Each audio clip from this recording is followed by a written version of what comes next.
in session B, okay, we have here Mr. Glenn Lim, all right, and he'll be sharing with us his topic on keeping it 100. So if you notice that the topic it's very youth centric. Okay, so what is keeping it 100? Mr. Glenn Lim will share with you his inputs, but at any point of time, if you have any questions, do raise it. Don't be shy. Like what our Paul Sack mentioned, keep asking questions. Be curious. All right, don't keep it to yourself. So without further ado, can we invite Mr. Lim with his topic, keeping it 100, preserving our hardware in a hardware world. Yes, thank you, Mr. Lim. Thank you. Yep. And then I'm seeing also those of you who are online, so can you just give a big wave from where you're at so that I know that you're real humans? Okay, thank you. You know, we are in a very high-tech world, right? And earlier on, were you the one who asked the question inside? Great. What's your name again? Amirul, yes. Maybe we can have a chit-chat because I'm very much into social enterprise. There's a whole marriage of not just entrepreneurship, but social impact. And when you can marry those two together, this is the day and age. In fact, they call this the decade of social impact. Okay, so once again, my name is Glenn. As you can see, I'm very much into training and learning development. In fact, LLI is the place where I used to train and conduct lots of curriculum development and training. I'm also a psychologist because I'm very intrigued with human behavior and consumer, what we call client centrism. Yeah, the human behind the products and the services and also the business. So, please get some interaction going here, especially those of you who are in the room here. Which is the #1 smart city of the world? Which country? Do you know? Singapore is top 10, of course. But which is the #1? They just released it yesterday. Do you know? Make a guess. Tokyo, not bad. Top 10? Seoul. Or Asian, huh? Europe don't have. Which is the #1 smart city? And by the way, we are a smart nation as well. It is Singapore! And Singapore outranks a lot of cities and countries in many areas, not just one category. Firstly, Smart City Index. This was yesterday, guys. Okay? Roland Berger's Digital Inclusion Index. Leading technological innovation hub. We are a smart nation with a smart government and smart industries. So what does that mean for us? Particularly for the emerging workforce, you guys. You all have to embrace a lot of digital adoption, transformation? Yes, but at the expense of what? We cannot be a smart nation at the expense of a soulless one. And I'll tell you the secrets and the principles of why this is so important for us as we enter into the workforce.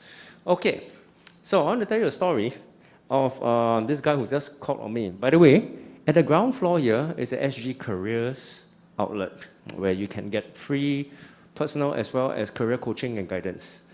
And there has been a swamp, right? Ever since the whole COVID onslaught last year, every day you see people coming here, and on Jurong side as well with the Employability and Employment Institute. So there was one of these guys that I helped to coach just recently this year.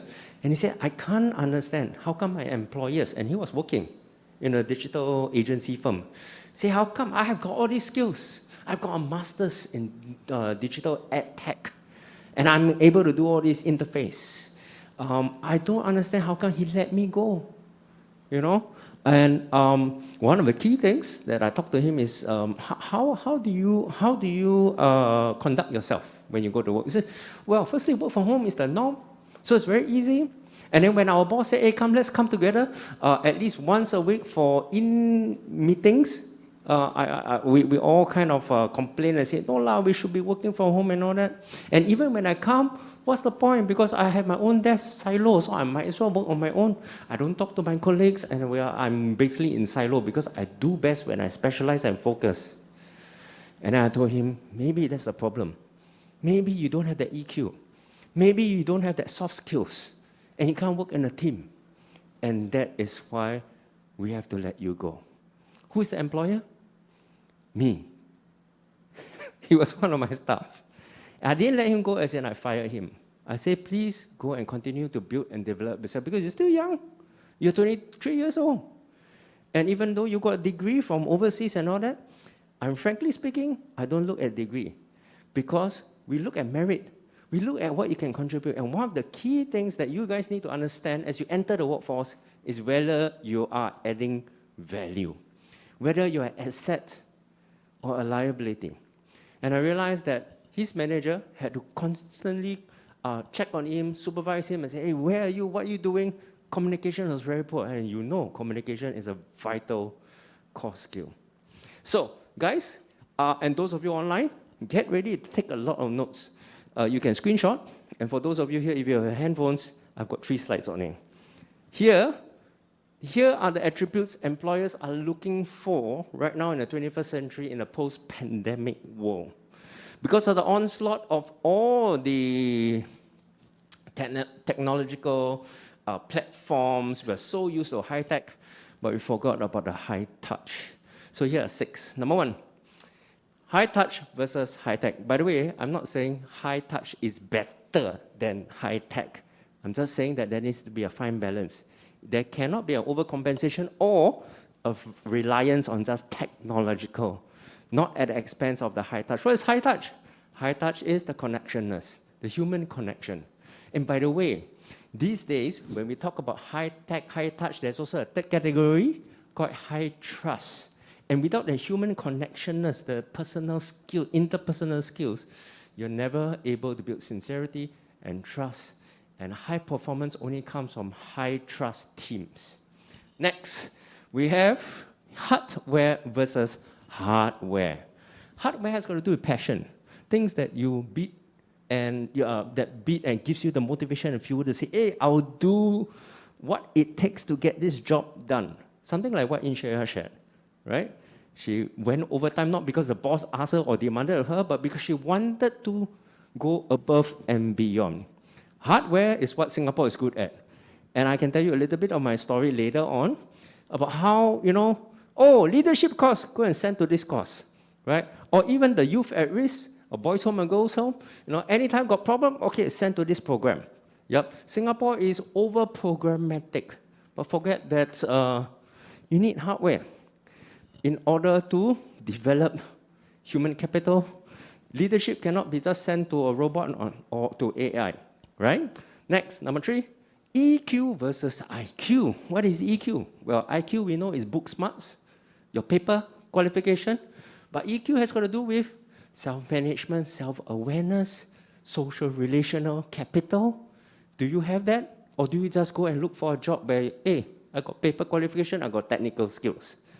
The employers are looking for more than that. Number 4, soft skills versus hard skills. We talked a lot about that actually earlier on at the panel. Nadia was sharing communication skills. I think Azri was also sharing about critical core skills. All these are not technical or theory. The theory that you learn, the knowledge that you learn from school and the books is not going to bring you through the door to become an asset in a company. As an employer, I can tell you, I run a couple of companies, I'm looking for these qualities, soft skills. Can you communicate well or not? How's your communication skills? Can you solve problems? Not just do your work 9 to 5. I didn't employ you to come to my office just to say, okay, clock in my hours and then go off. Are you here to solve problems? There's so many problems today, right? Give me your solutions. Don't just report to me. You're not just a messenger. Number 5, collaboration versus competition. Gone are the days where you want to compete in the market or you become territorial in the divisions or departments of your organizations. Learn to collaborate. Learn to cooperate in terms of solving problems for the organizations because employers can see. Employers can see whether you are trying to climb your way by stepping on top of others and you're not a good people person and you don't collaborate and you don't offer help to one another. Lastly, most organizations and companies, we talk about impact versus income, passion versus profit. If you're there just for income, we know, we can smell, right? But if you're there during the interview and you're telling about wow, I want to make the world a better place. I have this dream of mine, to go green and to look at sustainability issues. I will pick that out from the rest of the pack because I know you're an asset to society. right? And companies want to align to the sustainable goals. So guys, here you can do a screenshot, all 6 of the attributes that current employers are looking at. And by the way, our Prime Minister just announced 2-3 weeks ago, during the latest restrictions, if you hear carefully what our authorities are saying, we are moving to the new norm, what we call the endemic phase. And the time frame for that is 2022 January. Obviously, he said when things are not doing too well, give and take, maybe March, which means new norm lifestyles and ways of doing businesses and the marketplace are shifting. Now we are no longer just saying, hey, just grab anybody lah, yeah, or in terms of jobs, come fill up position. Now they're looking at talent management. If you're not bringing value to the table, I'm so sorry. And by the way, it has become so globalized. You're not competing against fellow Singaporeans. Anytime Malaysia, digital design, graphics, UI, UX, overseas is so much cheaper. Philippines, 3 times less than a Singaporean digital designer or marketer. So you have to compete not with paper qualifications or technical skills anymore, but really the other skills which I'm going to show you. So how can you rediscover that humanness part of it? Because employers and the workforce are looking for that soul, not just the skill. They are looking for the heart, not just for the head. They're looking for the passion and the purpose, not just coming and look for a job.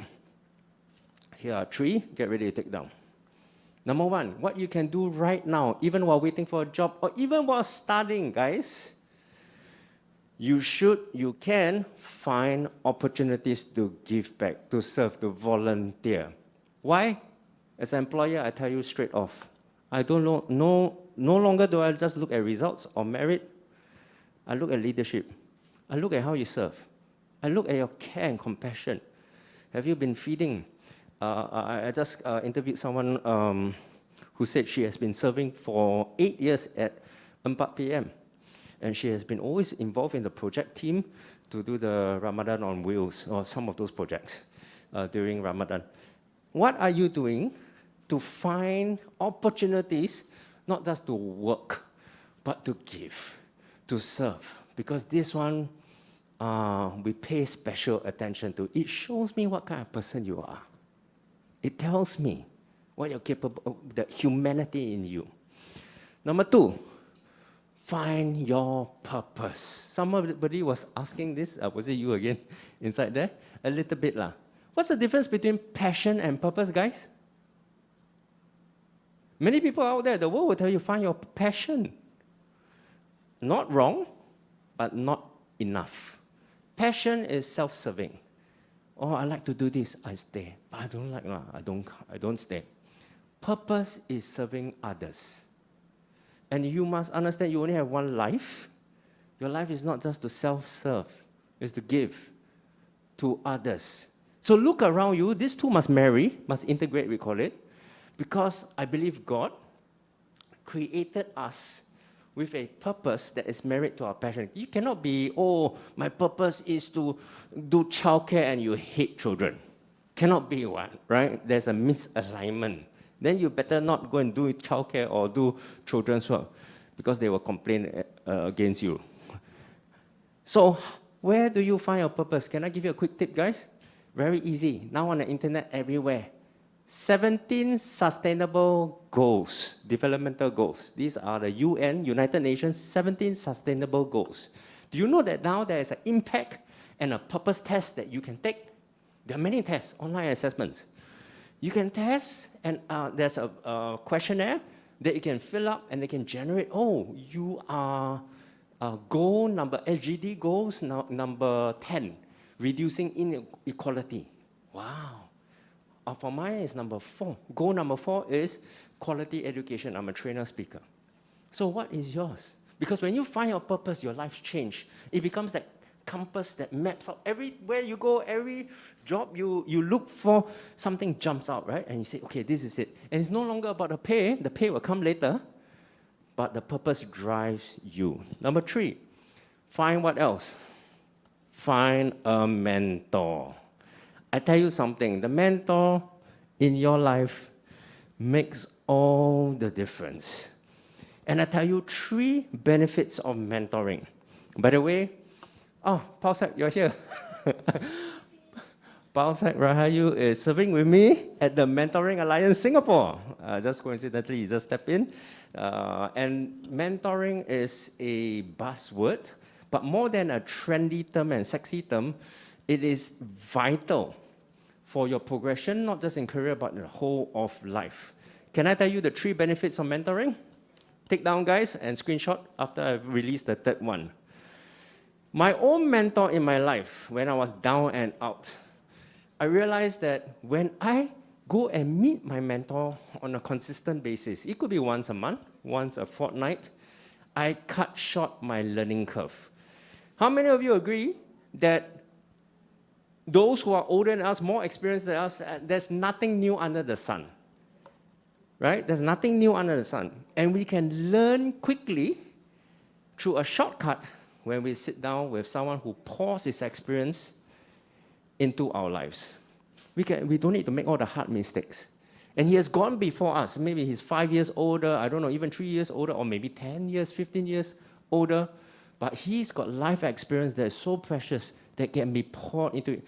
Guys, I'm not talking about training sessions. I'm not talking about WSQ Skills Future, come in and sit together in a class. I'm talking about sitting with one person, a big brother, big sister, who can share with you stories, tell you what are the pitfalls, tell you what to avoid, so that you don't learn things the hard way.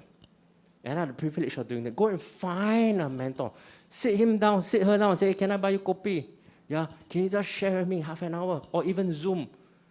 And make it regular. Do you know that there are more people out there in the workplace and the PMEDs who are just wanting to serve in this area because they also have a social impact agenda in their mind. They also are wanting to volunteer. Number 2, glean objective insights. One of the things I really appreciated with my mentors is that I could always trust them to give me hard, in-your-face, telling me where are my blind spots, the truth, and very objective, not subjective. I can have my parents, my aunties, my uncles, but sometimes they're very biased. Yeah, Kak, where do you think I should go and work? Oh, you should be a doctor, architect, all these things. We plan for you already. Very biased. But when I talk and sit down with him, it's like a reflection, and it's a very objective viewpoint. As I can trust on those insights. Everybody has blind spots. It needs to be picked up by a mentor for you.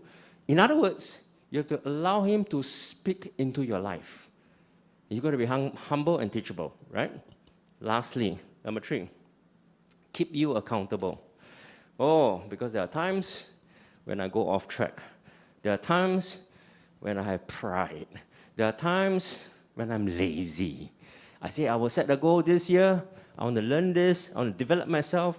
And then I get into a slump. And he's there, hey, Glenn, wake up. Every 2 weeks, every 3 weeks, I meet up with you. What's your progress? And so I know I have someone to hold me to a higher standard.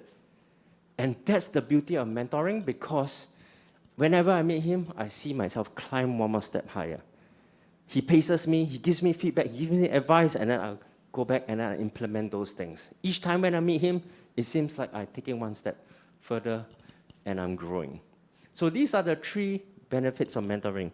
Right now, those of you who are online as well, if you're wondering where do I start? Well, earlier on, we talked about NTUC, we talked about a few organizations, even Mendaki has mentoring programs. But if you want to find a mentor, do you know where to begin? And if you don't know, we've got a digital platform. This is called We Connect. And it's like an app, but not a full version app. It's in beta version. This year it was launched. So, last year it was launched. This is called We Connect, and for your convenience, you can just scan this, like right now, because I only got a few seconds before I go to my last slide. Or you can snapshot, and then this is the link that you can go in. What you need to do first and foremost is to register yourself. Down there, you can register as a mentor or as a mentee. Go and register as a mentee. And then fill in your particulars. What happens is that there's a database of 1,500 individuals there. that will do a very simple matching. Yeah, and you can go and scroll the different career mentors, personal life development mentors, coaches, and you can actually pick and choose, and then you can do the mentoring, at least the intake session online. Okay? You got this, guys? Okay, so I'm here to just share with you that the way to counteract this whole high-tech and hardware that is so hard and rigid with software, hardware, and high touch really is mentoring. Because if you can change who you know in your life, there are a lot of things you can't change in your life, right? Where you're born, your family, your parents, your education. But if you can change who you know, you can change your destiny. I am a testament of someone like that. Many years ago, when I was your age, I was going downhill, rock bottom, until a few caring individuals whom I allowed to speak into my life, bring correction, because I know they cared for me, came into my life. And that changed the trajectory of my life. Do you know my life story? Maybe I should just show you this quick video, 1.5 minutes, and then we'll end off with Q&A.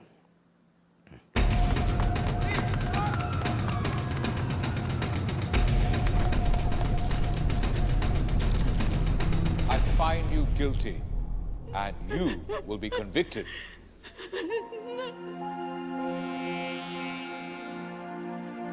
Only you can write your future.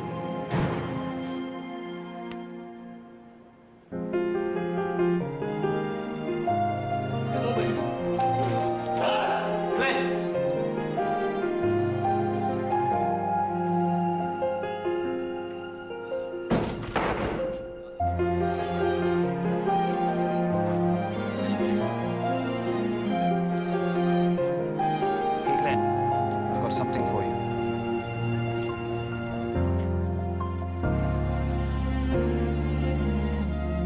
We are so proud of you. Eat more. Glenn, sit down! Glenn!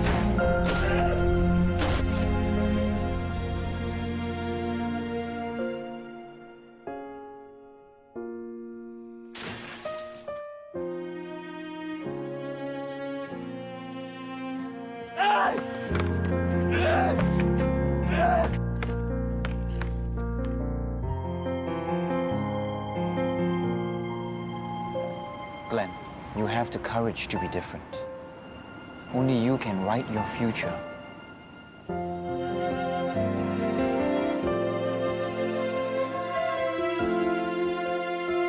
Thank you, Mr. Kumar. Mr. Kumar, please join me on stage.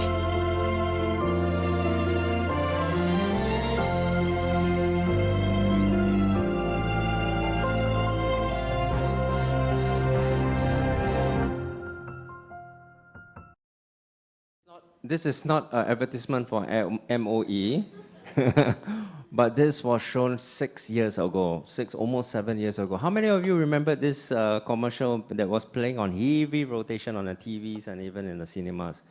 That's the real me. And that was my real teacher / mentor, Mr. Kumar. Today, if not for him and the many others who were featured in my life, I will probably go down that dark hill. I was supposed to be sentenced a life sentence or a death sentence because of drug importation into Singapore. I was running up and down in Malaysia. But because of his words to me before I was kicked out of school at secondary 3, and his constant presence in writing me letters and trying to find me, I knew that without him, I wouldn't be where I am today. Most importantly, he injected in me a humanity. You must understand, I was a rascal. Secondary school, went to boys' home 2 times. After that, got promoted, graduated, go to Changi prison. And throughout it all, and I must say our Singapore government is very good, but back then, it was all programs. Glenn, naughty, go and see counselor, go and see discipline master, go for remedial, go for streetwise program, go for counseling some more, talk. Go detention barracks, go to another institution, and then go to prison. Singapore is good at that. But where's the software? It wasn't until one or two people came beside me on my journey, spoke into my life, and related to me like a human. Guys, in this day of smart nation building, don't ever forget that software. Keep it 100%. And with that, I end this session. I did it within 15, 20 minutes time. And then maybe we have some Q&A, just quick ones, and then we can go for lunch. Okay, so for those of you online, if you can't type in the chat box, perhaps you could just unmute yourself and speak to the camera, and you can ask Mr. Glenn anything, right? Anything at all. Okay, so if you have any questions, please go ahead. Here you go. Anyone here? Take some questions from the floor first, and then those of you, give you time to go and type in. Any questions here? Amiru, want to continue? Okay, yes, you. What's your name? Daniel. Daniel. Does he have a mic or? Okay, shoot. Yeah. Good afternoon. Okay, so I'm Daniel from Singapore University of Social Sciences. My question is that how do you give any tips on building confidence? Because from what I see for yourself and for the other speakers previously, right? Yep. Everyone's so eloquent and they are always like putting themselves out there. But for us, some of us, we have the drive, but we just don't know how to take the first step. And we're just like, a little bit scared. So do you have any tips for that as a motivational speaker? Thank you, Daniel. So very good question. Just for those of you who are tuning in, the question is, how do you develop confidence? Yeah, you know, those of you that those people that you see on stage, Paul said, guest of honor, and all those panelists, we don't just happen to have confidence drop from the sky. It came from somewhere. It came from stepping out. Yeah. And I can tell you something about public speaking. I'll just divert a little while. For my psychological training, what is the number one esteem and confidence killer? Do you all know? Sorry, what? Like nervousness, yeah. But what kills your self-esteem? If you're nervous at home, nobody sees, no problem, right? Self-doubt. Self-doubt, yes. Especially in public. Public ridicule, which happened to me, primary 2, stand in front, mumble, people all laugh, ha, ha, ha, ha, ha. I tell myself, I'm never, ever going to step up front. The way to build confidence is to take that first step out, despite the risk, and have experience. It's the experience over and over again. And despite the negative perception, whatever it is. Because on the conversely, the number one booster of confidence and esteem is public affirmation. You stand here and people clap. And you take in, and then you say, hey, I've done it. That accomplishment, and you build on that. But it takes risk, just like business. I mean, swinging to you very quickly, entrepreneurship. You got to be careful. You got to be prepared for lots and lots of hurdles and obstacles and falling. But when we fall, one of the things that I can give you a tip or two for you too is to make sure that you fall forward rather than fall backward. And falling forward simply means, hey, this is part of the game. It comes with the whole process of building my esteem and my confidence. So raise up your hand, okay? Guys, I'm going to do a very quick exercise. Can you all just lift up your hands? This is very good for your confidence building, okay? Lift up higher, because of the stretch. Yeah, you see? No problem, right? No problem with your hands? So the next time somebody comes and say, hey, want to volunteer? Hey, can you speak and host, or can you serve in the tech team or something like that? Just raise your hand. I'm here. I'm available. Serve. Remember my slide number 2? How do you build that humanity, that humanness in you? Serve. Even despite what people might think. Okay? Yeah. Good job. Maybe one more or two more questions? Yeah. Yes. Hi, my name is Ezra. I'm currently taking my diploma in theatre at Nanyang Academy of Fine Arts. Awesome. I want to ask you about what are the vital qualities for mentor and mentees need to possess in order for the relationship between mentor and mentees to work. Yeah. Very good question. How do you ensure that there is a proper or as an effective mentoring relationship? Yeah. And what qualities you need to possess as a mentee, maybe, yeah? I can speak for the mentor, but then the mentee. So let's zoom into the role of the mentee. You don't go out there and then just say, hey, mentor me, and then sometimes you need to be prepared to be mentored. I call this mentorable factors, yeah?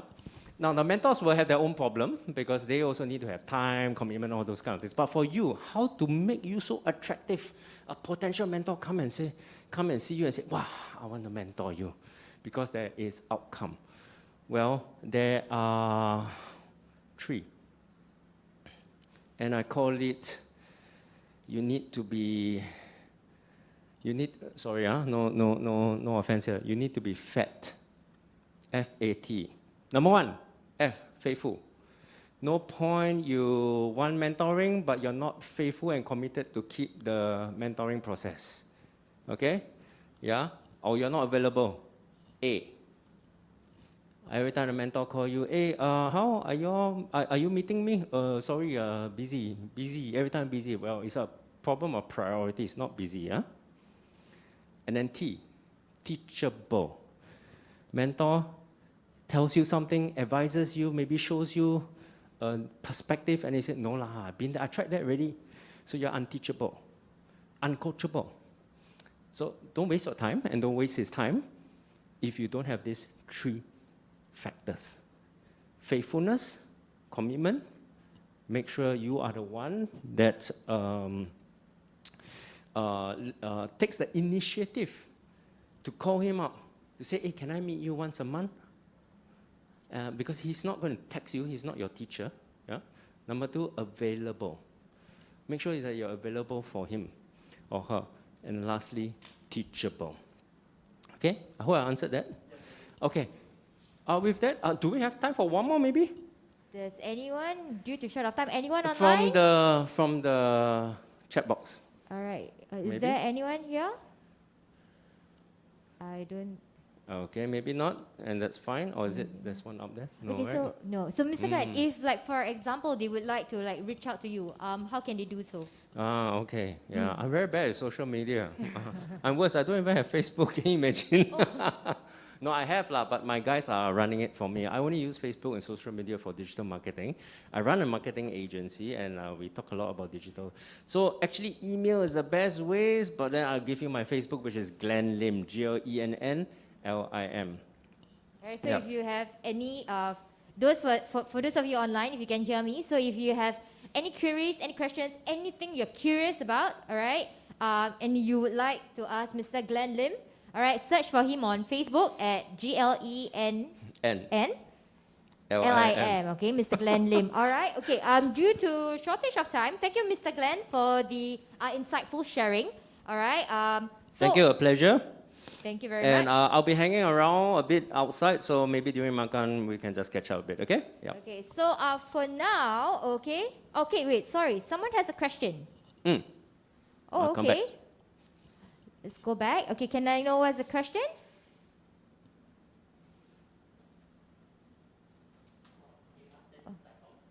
They can't type out because chat is disabled. Okay. Oh, it's disabled, is it? Okay. We can't hear you, Sarah.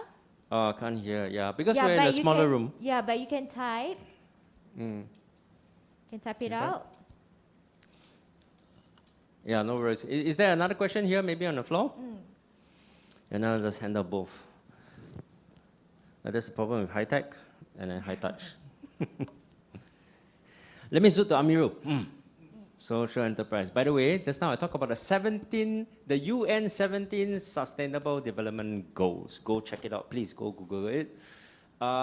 This decade, actually starting with 2020, is what we call the digital decade, where they are reviewing social impacts. So by year 2030, and Singapore is participating in this, we are all reviewing the 17 sustainable goals. Is it really producing the impact that we want? And how is it sustaining humankind? They want to measure, they have got metrics, etc. If you have a cause that is aligned to any of these 17, and you build a business around it, can I just say, it is profitable not just in income and revenue, but in terms of favor and advantage. I mean, you're talking about government grants, you're talking about even, having endorsements, and grant makers are looking for this under the ESG,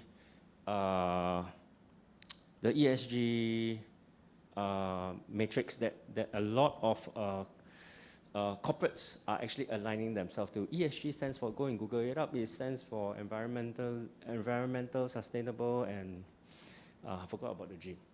All corporate companies, they will have a watermark to say that this is ESG approved.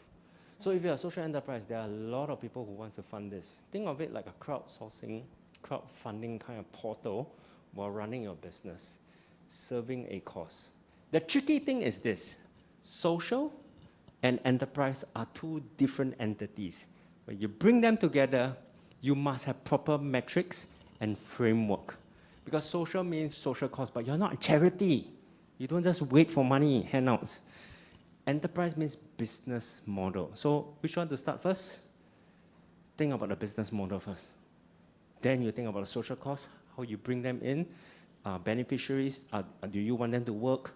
Or what kind of work are you, working on them? All right. Okay, Mr. Glenn, sorry to interrupt you. Okay, so we have one question from Hazik. He's asking how to deal with teammates or members who are poor and who are poor in interpersonal skills. Like, how do you encourage them to speak up? Yeah. Yeah, good question. These days, even in LI, where we're at right now, one of the most popular WSQ courses is called LPM. Go Google it up. Leadership and People Management. So, if you're working in a team and you need collaborative skills, you need communication, interpersonal skills, and cooperativeness, but your teammates are not on par, or you think that they are not doing it, right? That's where your natural leadership skills come in. So don't think of yourself as, okay lah, they are like that, so I like that lah. Be a leader, step up and say, hey guys, maybe we need to do it this way. Maybe friend A and friend B, maybe you all need to resolve your conflicts and don't just hide it and sweep it away under the carpet. Let's talk about it and you can be a mediator. Whatever it is, your leadership skills start to step up. As a prospective employer, I will stand behind and I'll look at what's going on and I'll say, potential manager. So not just PM, people management, but leadership and people management. That is a skill all on its own. Teamwork is one level, but when you're a facilitator, leader, it's a different level. It shows me if you have this sort of skill, that you have potential and you're investable. Does that answer your question? Hafiz, right? Hazik, yeah. Okay. And if there's no more other questions, thank you very much. Time for lunch. Thank you. Yes, correct. All right. So thank you, Mr. Glenn Lim, for the insightful session. Okay, again, if you have any questions at all, he will be hanging around for a bit, right? So you can approach him. Okay, if you are shy, you can go to his Facebook, give him a DM or so on and so forth, all right? Okay, so thank you so much. So we will be ending this session. Thank you for your time. Thank you for spending your Saturday with us. We hope that you've taken in a few takeaways from this session. Okay, so there is lunch outside. There's a bento box for you to to bring it back home. So enjoy it. So for those online, thank you for joining us. All right, we can't hear you because the speaker is not on, but thank you for joining us and yeah, have a good lunch. All right, okay, so yes, that's all. Bye-bye.